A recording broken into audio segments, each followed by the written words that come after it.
Welcome to the 3 for 3 podcast here. I got a couple handsome looking fellas next to us. I got Teach over here. Want to say hello, Teach? What's up, everybody? I got the Podfather here, the always one, the generational talent himself. Why don't you tell the fans hello, Podfather? What it do? What it do? And today, see, we have episode 30, part one going to get today, fellas. And we have some special number 30s that we'd like to shout out. I know Steph Curry comes to mind because my son idolizes him, kind of like I idolize LeBron, and the Podfather idolizes Jordan. Teach, who do you idolize? Well, there's some notable 30s. Nolan Ryan, I think he's overrated, but a good 30. I think an underrated 30 is Terrell Davis. Terrell Davis doesn't get hurt. Man, the career he has is wild. Did he ride John Elway's coattails at the end of his career? I think John Elway wrote his. Come on, say it again. Hey, at the end of his career, John Elway wrote his. Yeah. Say it again. He got two. He got two in the 90s. But they both won. They both won championships, right? They Absolutely. both went to the Super Bowl. Speaking of championships, guys, let's get right into it. We're breaking down the NBA Finals here on episode 30, part one. And we've already had game one. Just so the fans know, this is Friday. This is June 2nd. The game one happened last night. So we're going to go through some quick reactions. My quick reaction to the game was it looked like Denver was playing with their food the whole night. It looked like they did what they wanted to do, when they wanted to do it, how they wanted to do it, to who they wanted to do it to. And when Miami started getting out of their nerves and started coming with the game plan in the fourth quarter, Jokic, it just give me the ball like 3 or 4 times. Make sure it goes back in the double digits. We're going to coast to a victory. It was an unbelievable performance by a whole team for many, many games in a row. And what I love so far of the quick reaction is right after the game, you hear people going, well, they lost, but they found something in the last 2 minutes. And I was like, I just heard this story. I just watched this a week and a half ago. Right now, what I just saw was a reincarnation of a sweep. For a team that I thought Miami Heat had a chance, I saw a reincarnation of a sweep. Teach, what did you get out of that? So first of all, everybody's saying, well, this game is really important for Miami. They won game one against the Bucks. They won game one against the Knicks. They won game one against Boston. So don't let them get game one because this was your typical, I don't know what to think yet because we talked about it before. Any team who just played a game 7, typically they lose game 1. That's just how it goes. I do think the biggest reaction I took from the game was the Miami zone that worked great against Boston does not work against Nikola Jokic. It doesn't work against Jeff Green when Nikola was sitting down. It's not going to work against Denver, who I don't care about the last 10 minutes where, hey, they found something in the fourth quarter. They start coming back. Like you said, it was just like the Lakers. Yeah. Podfather? Yeah, no, I think my biggest takeaway, man, I said it to the whole week prior going up to the game. I was like, man, I really think Miami has an advantage where they're not going to have to switch on the pick and roll. That Murray, Jokic pick and roll, they're not going to have to switch on it, man. What you saw, I think you guys are both right. I think what you saw was not only talent-wise is Denver superior, they're superior in size, they're superior in shot making. And so I think it could be a long series for Miami, but I don't want to overreact in game one. Speaking of what you think the rest of the series is, Podfather, what do you think it is? Give me a little insight in your brain right there. The one that watches more 80s basketball than anything now. Let me know what that brain thinks this series is going to go. So what I saw last night, let's recap a little bit, right? And so you brought up a couple good points, but we saw Bam Adebayo go for 26, right? We saw who was it? Gabe Vincent. Gabe Vincent got off a little bit last night, I think. Let me check the stats on that really quick before I keep going. Hold on. No, yeah, Gabe Vincent got 19 last night. Bam Adebayo got 26. You saw Highsmith came in and played well. He got 18. What we did not see was Cody Martin do anything. Caleb Martin, yes. Cody is my brother-in-law. Shout out, Cody. What's up, man? But Caleb Martin, didn't see him do anything relevant in the game. And Jimmy Butler, he came out quick. He made his first couple shots. I thought, man, this could be a Jimmy game. And then it's like he disappeared. He was very passive, but Denver, those 3 in Denver, 4 in Denver, 5 in Denver, you got Brown, you got Gordon, you got Porter, you got Murray, and you got Jokic. I think it goes 5. I think Miami gets 1. Hopefully they get game 3. I got a colleague of mine is going to be at game 3. Frank, yours too. Yep. Going to It's his going- first NBA Finals game, the whiteout in Miami. So I hope Miami pulls it out for game 3 just for the sake of like a good experience for him. But I don't see it going over 5. But that's me. Yeah, teach. I think it goes 6 games. I don't know. You know, I thought Bucks in 5. I thought Knicks in 7. I thought Boston in 6. So I for some reason, this is the Walking Dead zombie Heat team that just continues to find ways to stay alive. So I I don't know. I think Miami will steal a game or two. I don't think it's going to be a sweep. I really think it'll go 6 games. But I think what you're really seeing is Mike Malone is not Joe Mazzulla. Like Mike Malone can make adjustments in game. When he pulled Nikola Jokic out and put Jeff Green in there, it was funny because the offense ran the exact same way. And instead of Nikola Jokic running things, it was pick and roll with Jeff Green. And so it was a horrible shooting night for Michael Porter Jr. You know, I think he was 2 of 11 from 3-point, right? And still, it did not matter. Miami wasn't hitting shots. Caleb Martin turned into Cody Martin, who's sitting at home. So I don't think it's you're not going to see this unreal effort again. Now, before everybody says, "Hey, Tyler Hero going to come back," and great, awesome, I don't know that makes a difference. Maybe that helps them win a game, but I don't think it moves the needle. What do you think? Can I say Papa. something really quick? Yeah. I'm not going to take up much time, but I do want to say this really fast because I think it's relevant. What I think we see here is a fully healthy Denver team that we haven't seen in a couple of years, right? Michael Porter always dealing with the back issues, so Junior's finally getting healthy. He was out a little bit last year. Jamal Murray, serious injury 2 years ago, coming off of the bubble. You know what I mean? Like I think now we see a fully healthy Denver team. What's crazy is being that Denver is what we would consider, I don't know, it's hard for me to say a small market NBA team, but here on the East Coast, we don't get to watch a lot of Denver basketball. And so even though we did get to see the records, like, oh, Denver's got the best record in the West, we didn't put a lot of eyes on Denver. Here's what the playoff has showed. They are who a lot of people said they were, man. I didn't give Jokic credit. I didn't give Murray credit. Those boys can ball. I will say this. Last year, when Jokic kind of dragged this team into the playoffs, right? They got swept, I think, by the Warriors on the way for Warriors winning another title. And Jokic was playing without guys. He didn't have KCP. He didn't have Bruce Brown, who's played amazing. He had Faucio Campazzo, right? Who is I don't know. I think he's working at Vito's restaurant or something right now, slinging pizzas. Right, he's making fettuccine Alfredo somewhere, but he's not playing ball. So I think it does help that they are healthy, and this Jamal Murray looks like he did in the bubble. So I think that makes a difference. I think you're absolutely right, Podfather. But I mean, Jokic has just been amazing, right? He has been. I think this whole series, personally for me, as I said at the beginning, I'll say it again. I think the writing's on the wall.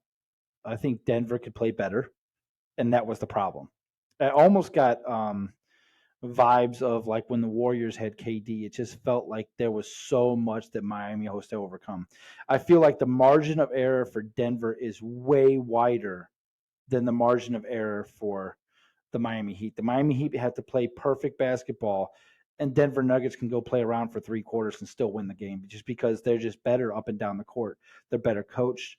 They're better. Others they weren't even great, and they still it could have been a 30-point victory. I think from what I saw, it looked like Denver took their foot off the pedal for a while, and they still coasted to a double-digit victory in an NBA Finals game versus a very gritty and defensive team. But the Lakers weren't a bad defensive team, and they got dismantled. This is a very good defensive team, and I just don't know the answer. But the real answer has to translate to Nikola Jokic because, honestly, he's the heart of the team. I believe if he's not on the team doesn't win a round in the playoffs. If you replace him with an average center, the team doesn't win. They don't win one series in the playoffs. It is what it is. So, like his stats last night was 22, 14, and 10. It's a pedestrian average triple double for him. I mean, it's the weirdest thing you can. I mean, like this, I was like, yeah. I think he had like 14 points going in the fourth quarter and had like I don't know 3 shots. It looked like it felt like 3 shots, and then they got a little close, and he was like, hey, okay, give me the ball. Took over 2 minutes, gets 22 points. It's a triple double. It's unbelievable. The real thing is you got to find a way to stop him. So I was doing some research, going through some things, and we spoke about this. And I saw a couple NBA centers had some comments to make. The derivative of what I put them all together is that a lot of times people want to give Jokic space. They're like, yeah, shoot. That's the mistake. From what they said, the people that had a little success about him, that's the mistake. You have to make him fight for every inch, everywhere he goes on the court.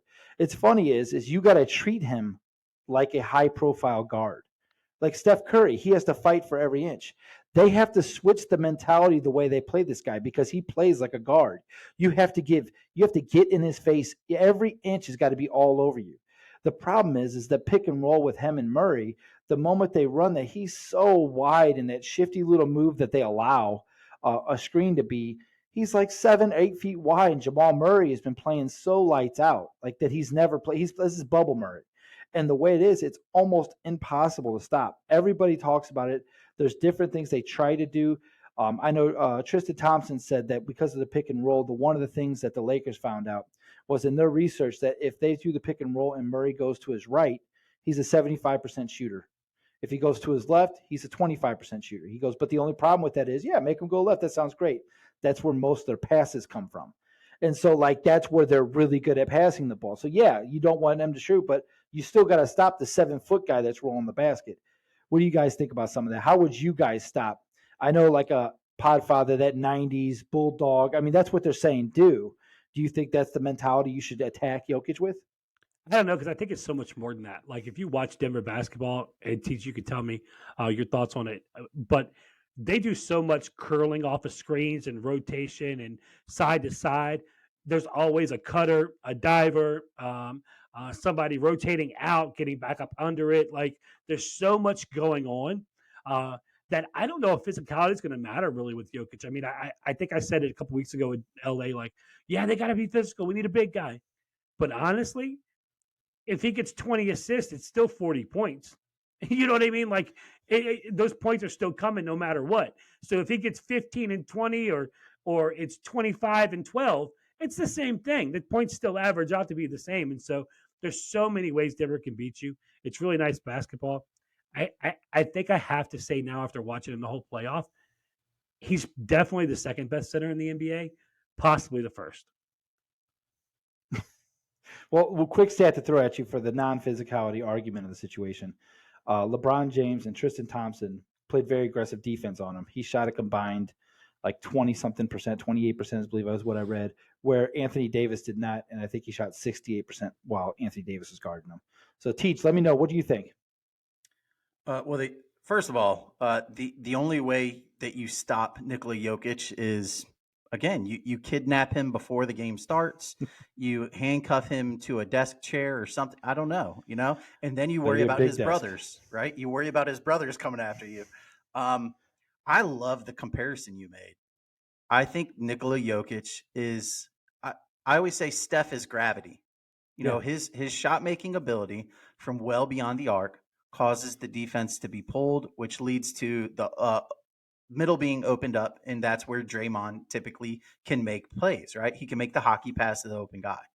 Jokic does that in a different way. He is gravity, just like Steph Curry, and they might be the only two players in the NBA who are that type of gravity, to where if you give Jokic space, that's fine because Denver back cuts more than any other. It looks like the Princeton offense. They're just back cut after back cut after back cut. So the stat I saw from Second Spectrum was, I think when Bam guarded Nikola throughout the season, it's either this season or the last 2 seasons, he still shot 50% on Bam. Now, everybody else, he shot 80% when every other Heat defender was guarding him. So, again, how do you stop him? You don't. Crazy you can't. There's nothing you can do right now. The run he's on right now is historic. It's legendary. You know what I love about situations like this? It's going to make the NBA adjust to a different type of player. Like we saw when like Steph changed the league, that kind of stuff happened. They're going to have to figure out the center power forward position now to get a stop on Jokic. And I can't wait to see what that looks like and how coaches what the play style changes on defense and how to make that stop. But It's gonna be fun. they didn't stop Steph. Like that's the thing is some things in basketball you just can't stop. And I think he is one of those things. Again, he is I think I've been saying it for a while. I think he's the best center in basketball. I think he's the best player in basketball. And I think when it's said and done, he will be the one of the best offensive players to ever play the game. All right, listen, and I'm not saying it happens this year, but it could come down the block. What if they change the 3-second rule to 5 seconds? I think he works from further out. I don't think it Yeah. matters. I You don't know think where that matters I don't. whatsoever? I don't know where No. that affects anything. He Gotcha. he starts his all right. So when he's running the offense, he always starts either at a 45 on the wing or he starts at the elbow. So it doesn't matter. He's not in the paint anyway. Or they do that high. They do that pick and roll, that curl, and he's running full speed at the free throw line towards the basket. So if you're there for 3 seconds or 5, I don't think it matters. You have to get out and move, and either way, you'll be on the side or behind him at that point. So it's kind of a different thing. I don't know if that rule matters, but to your point, we were talking about legendary. So I got a couple things. It's not a would you rather, but Jokic already has 5 All-Stars. He has already five All-NBAs. He already has 2 MVPs. should be 3. Now it probably should be 3 at this point. I can't argue with so much. So and then now he's on his way to a Finals MVP. I predict they're going to sweep. It's not even going to be close.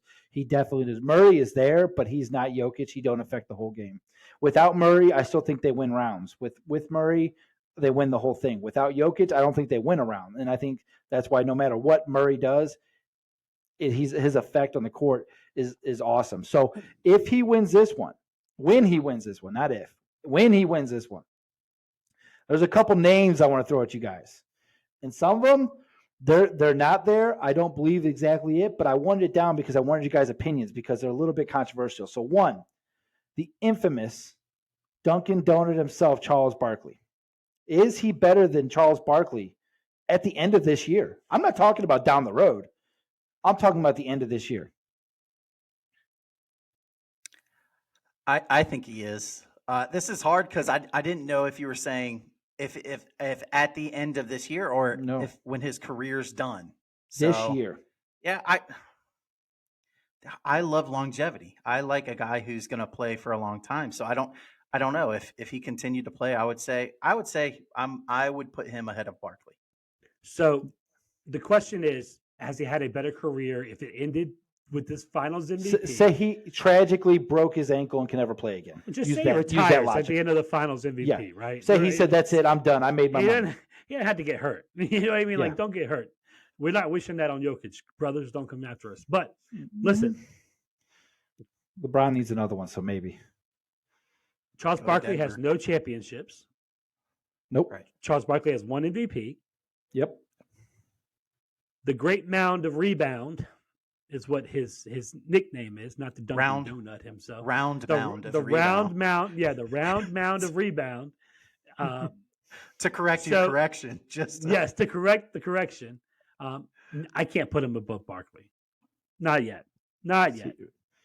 For me, I have to. I mean, you have to say if it cuts off now. I just look at what he's done in the years he's done it. Yeah, Barkley may have done it longer, but if he had no opportunity to do it longer, there's no way I could say Barkley's a better player than this guy. So I want to give you. So that's our 3 for 3 for that one. Let me give you another one. This one's gonna be a little more for up to your alley, Podfather. Scotty Too Hottie Pippen. Everybody claims that he's not that guy, that Jordan was the one that carried. He wasn't that guy. Well, let's put it to the test. Jokic wins 1 Finals MVP, 2 MVPs, 5-time All-NBA. In 5 years, all this happened. This isn't whatever. He had the first 2 or 3 years he was getting together. Once he got it together, this guy has not stopped. Is he better than Scottie Pippen all time? All right, I'm going to revisit really quick because I have to say this before we move off of Charles Barkley. Yes, I'll put Jokic ahead of Barkley if he wins this Finals and he wins the No, Finals MVP. That's why I said this caveat is he wins finals and MVP. If he right wins now. the Finals and he wins the MVP of the Finals, yes, I put Jokic above Barkley. Sole reason is Barkley played in the era with Michael Jordan where nobody else won championships for 6 to 8 years. He plays in LeBron James' era. Everybody else wins championships. So there's a huge difference there. I mean, last time I checked, Hakeem Olajuwon won 2 championships, and Yeah, Jordan wasn't in the era. Celtics won, Magic So, won, all right. So Pistons won. on to Scottie Pippen. A lot of people won. The problem with Scottie Pippen, the reason I put Jokic above Scottie, Scottie was never the man on a team to win a championship. Mm-hmm. And he has 0 MVPs. Mm-hmm. He did finish second or third in a couple votes, but he has 0. So I'm going to put Jokic above Pippen also. Correct. Teach. Yeah, that's what I have. If you have to be the man on a championship team for me to try and elevate you, and I think that's where Jokic is above Pippen. Pippen got close, but sorry. Yeah. 3 for 3 on that one. I can't disagree. This guy's special. All right, here's one for the Podfather. Again, one's going down his alley. AI, Allen Iverson, the answer, the iconic, the icon himself that was supposedly better at football than he was at basketball, and he is still a legendary player in basketball. Is he better than AI already? Yeah, I mean, I have Pippen and Barkley ahead of AI. So there you go. It's just an answer. Teach. 3 for 3. Yeah, Jokic. 3 for 3. Not a problem. So then let's flip it on Teach. Steve Nash. I'm guessing Podfather. I know his answer on this one. He thinks AI is better. So I know what he's going to go. So you could just shake your head in agreement and we'll go from there. But Teach, are you there? Yeah, Jokic is better. Okay. Here's where it gets a little bit different now. We got a big good career. We got another big guy.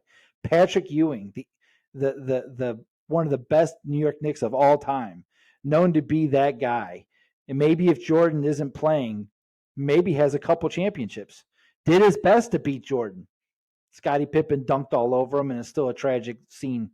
What do you guys think? Podfather, Jokic or Ewing? yeah, I go Jokic. Ooh, some good stuff. Teach. Jokic. Jokic, here we Jokic. go. Now here, There's an argument, right? The Ewing theory, right? Ewing theory. yeah. His teams did better when he was out. Now I Yep. know that's stupid, but I love it, and I think it's completely true. Jokic is better. Zero championships also. So we're going to get a little more dicey now because now we got guys who actually did the thing.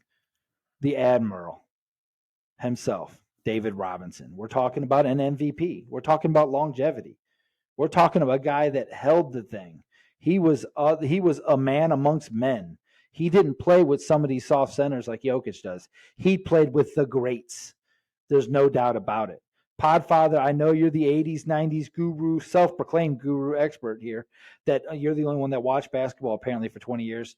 Nobody else did. So let me know what you think. Jokic, this phenomenal, fantastic, unbelievable unicorn, or the Admiral, the killer? If I put him above Barkley, I got to put him above the Admiral. The Admiral had a short career, started late. Defensively was amazing, had a 70-point game.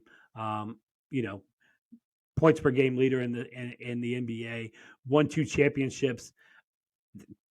I like to contribute those to Tim Duncan more than I do David Robinson. So, I go Jokic. Teach. I don't think it's that close. I think it's Jokic. David Robinson was never the best player on a championship team. Again, No, I contributed to Tim Duncan. yeah. That's Yeah. So I think you have to put Jokic there. So I think we're 3 for 3 on that one too. And I'm gonna bring this one up, and I'm gonna already say I think Jokic is better before I even say his name. But it's the most compared person he's compared to. Dirk Nowitzki, legendary guy, one of the most unstoppable moves, has himself a Finals MVP, carried a team, held the thing. Hey, I compared each other the whole time that way of what was going on. I said this was his Dirk year. Now I admit, 2-3 weeks later into this thing, this ain't no Dirk year. This is him. This is different.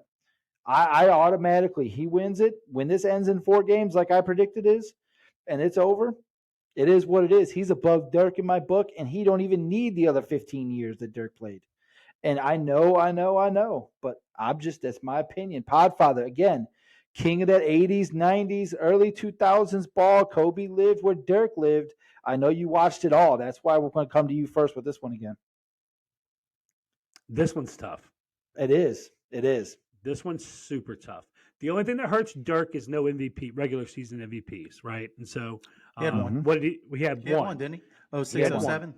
Yeah, he had one. And so He got swept that year. Jokic having two, that's different. I got it. I have to stay with Dirk Nowitzki here. I'm going Dirk. Jokic got to do it another 3-4 years. Mm. Jokic won the That's tough. MVP last year and got swept too. Yeah, he did. He did. So I mean, listen, I didn't watch as many 80s, 90s, but I watched the 80s and 90s too. Podfather and I, we have our discussions, and usually Coach just hits mute on his phone during that time and says whatever. I'm gonna give it to Dirk as well, and this is the longevity. 14 All Stars, 12 All NBAs. I can't argue with it. Now, again, if we're crystal balling this thing into the future, I think Jokic will finish ahead of him when it's all said and done. But right now, no. If he does this a couple more years, I mean, it is what it is. But right now, yeah. No doubt. No doubt. I don't disagree with either way that you guys are thinking it. I automatically put him ahead, just not because of one thing, but just because of what I see the eye test. I think that he affects the game in more ways than Dirk ever did. And I know Dirk was a phenomenal player and carried his team, but the way Jokic is just putting people on a string, he's the puppet master out there right now to me. So let's get a little more controversial, because if you guys said no to Dirk or Dirk being better, then I got one that's Kevin Durant, the coattail riding, 72 win joining, Oppo attachment himself, who leaves, goes to Brooklyn. Even his own foot can't get out of his own way, causing him not to win a finals by himself. So that's the question. I know Kevin Durant's got the accolades. He's got the MVPs. He's got the 4 or 5 scoring titles. He is the shot maker. He is the creator. He is one of the greatest offensive scoring threats, period, in the history of the NBA. It ain't up for discussion. If you discuss it, then you better go talk to the mirror, because I ain't listening. So do we think that Jokic at this point surpasses Kevin Durant? Because guess what he did? Something Durant never did. Carry the torch. Podfather. I know as you shake your head, I want to go to you first again. No. Just absolutely not. We're not even giving a discussion. Don't talk about this thing. What's wrong with you? Kevin Durant is possibly the second or third best small forward to ever play the game. Yep. You're not wrong. And that's behind LeBron and Larry Bird, right? And so, because I would have him above Julius Erving. That's me, right? And so I have to go Kevin Durant. Okay. Teach. Yeah, it's Kevin Durant. Just not only longevity, but Kevin Durant, I know he won the finals MVPs, and I get it was Steph's team. Kevin Durant was the man on both sides of the court for it too. To me, that's Durant as a defender is so pesky, and that's just a part of Jokic's game that he doesn't have. He tries, he's just not a great defender. So if it ended right now, it's Durant. Yeah, I it's hard to argue those things, and that's why the next one is I like to call him the Voldemort of the NBA. I don't say his name. It just is what it is. It's bad juju, and I ain't about that juju life. It's the former Utah great center guy, the one guy we don't talk about, the guy that was at NBA All-Star Weekend that everybody didn't even want to be there, but it would have been a bigger controversy if he wasn't there, so they just let him show up. Greg Ostertag. Greg Ostertag, no. Can we teach? Can we first of all, can we just kind of pull behind the scenes of the curtain? Yeah. So we got the list so we could look at and discover it. And on the notes list, couple errors, okay? The Voldemort completely misspelled. Okay? Completely misspelled. From a Potterhead. I completely misspelled. Two, Utah center? He was a power forward. He was a power forward. Utah big guy. So when we talk about 90s basketball, 80s and 90s basketball, yes, we watch. We're talking about, I'll say his name because you guys hate him. We're talking about Karl the mailman Malone. Karl Malone. You know what Karl Malone does. Karl Malone does what Karl Malone wants. Not including his off the court antics and the things that he's done in the past. Can we? And even though he's now third all time on the scoring list, because second sounds so much better, but he's not that anymore. He's third. Are we going to go ahead and just call it like what it is? And we're going to say Jokic is better than he is? Yes, absolutely. I agree. And this is just from again, I don't know that Karl Malone was the best player on that Utah team. Can't say it. Stockton was tough. Say what you want. I think Stockton was better, and I also think the head coach. Listen, Jerry Sloan was amazing. Jerry Sloan was amazing. Okay, Yeah. amazing, phenomenal. So that pick and roll was crazy. The whole organization was very good at that time. There's no doubt about it. Not even just the head coach, up and down the list, the owners, everybody. They put the money on the court. They did what they had to do. I thought the whole organization was a great organization for way too many years. I didn't expect them to be that good for that long, and they were. And kudos to them for holding what they would be considered a small market to play with all the big boys for such a long time. Kudos to them, because that just don't happen anymore. I think Karl Malone, amongst everybody, Nikola Jokic is far better. Karl Malone probably had some of the best coaching in NBA history. Yeah. Him and Michael Jordan and Kobe Bryant probably had the best coaching in NBA history. Not to take anything away from Karl Malone. I mean, the guy's one of the most skilled power forwards ever, right? I mean, rebounding, toughness, mid-range, hard to beat who he was. Rim running, the pick and roll was crazy. Jokic. Elbows just flying at people's faces all the time. All the time. Elbow to the chest. There you go. I love the fact that you guys tossed me out of the loop. You're not even talking about it, because the next point of the segment is going to flip it back on the Heat a little bit, just for a short segment here, because I do think after this devastating loss that I think they've taken, the fact that they're going to lose 3 straight in a row, I think there's still something to talk about. Spo making another finals for me, being that coach, taking this team and having this smoke and mirror defense, being the worst scoring offense in the NBA during the regular season, and then coming alive. It was like they were just waiting for Jimmy to start coming at it. It was like they knew this moment was coming. It looked like they took the page out of LeBron's book and was like, let's just wait to the playoffs to really give it to him. I mean, the whole team seems to be showing up. The defense is throwing multiple waves, different looks. They're not scared to pull players, play players longer, or change the defense to a kindergarten zone defense to try to stop a Celtics team who got cold. They just do anything they want at you. And Spo is just masterful this postseason. He's been masterful. But there's been no doubt on this podcast, us three have been talking up Spo for a while. We all three wish he was on every one of our teams that we ever played, with our superstars that we love played with. He'd be a wish list, a prayer list for us. The fact that this is his 1, 2, 3, 4, 5, 6 finals, 2 victories. He's going to have 4 losses, but the coach is the coach. He can get him there, but it's not about him getting over the mountaintop. He's gone to the mountaintop, so I'm not going to discredit that. The fact that he's made it 6 times, and he has had some questionable, like when I say like players are bringing players to the edge, they're going to try to make it to a certain situation. Like the ability to take what he has and to do what he did. It's like taking a T-ball bat into a major league stadium, hitting home runs. He's done amazing things with some of these NBA teams. It's been miraculous in my personal opinion. So with that knowledge, guys, I want to give you a couple names. With that knowing, because you guys know a lot about this, but I'm going to spitfire it a little bit. All right. I want you to know, give me a thumbs up or a thumbs down, all right? Real quick, we're going to roll through these names because, Jokic deserves most of this podcast for me personally because of what they've done. So I don't want to spend too much time on the Heat because after that showing, you need to do better before I talk more about you. Rudy Tomjanovich, guys. Thumbs up, thumbs down. What you want to do? Thumbs up for better? He's better. Thumbs up for better. Thumbs down for he's worse. Rudy Tom, 2 finals. You both think that Spo with his 6 finals doesn't equal it. All right. No, I go with another. Whoa.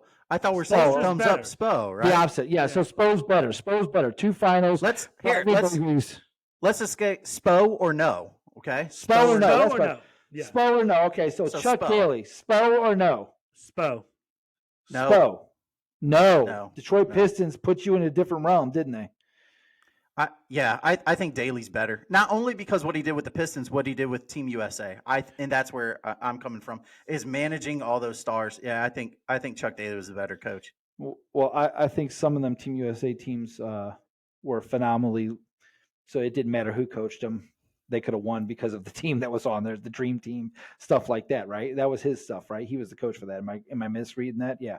I think the fact coached. listen, the fact that he left off Zeke off Team USA for Jordan, to me, it just, hey, he screams America. Take that. Jordan Yeah. says it wasn't him. Yeah. Okay. Personally, Spo did coach the United States team. It was called the Miami Heat for 4 years when LeBron and everybody else was there. So I can't really give him too much on that for my own personal opinion. And honestly, the way he coached the Pistons was, let's just punch somebody.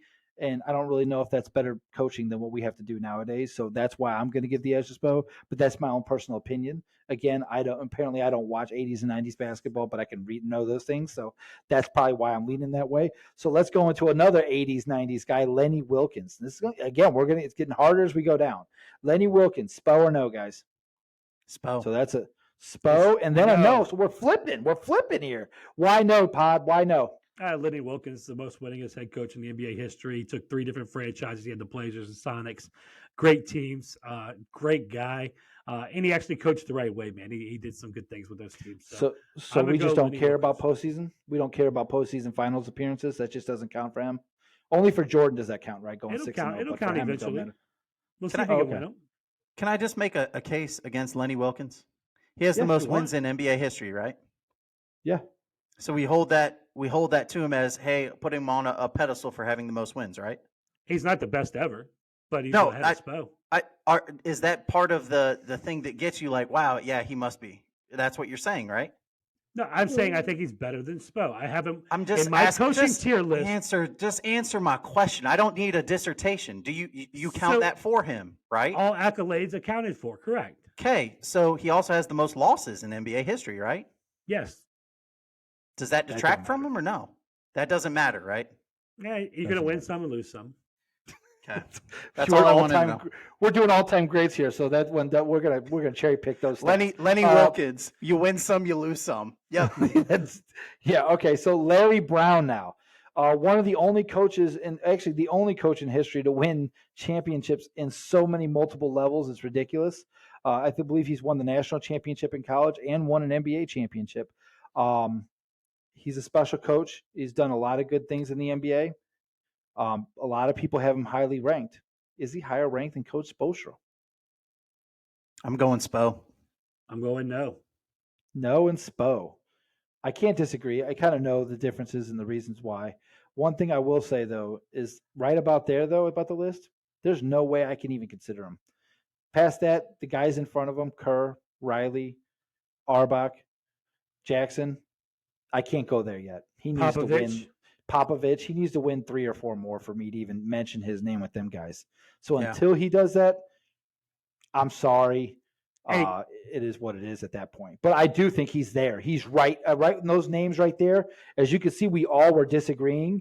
6, 5, 7, all around that range is kind of where we had him at. We all 3 of ours, depending one person up, one person down.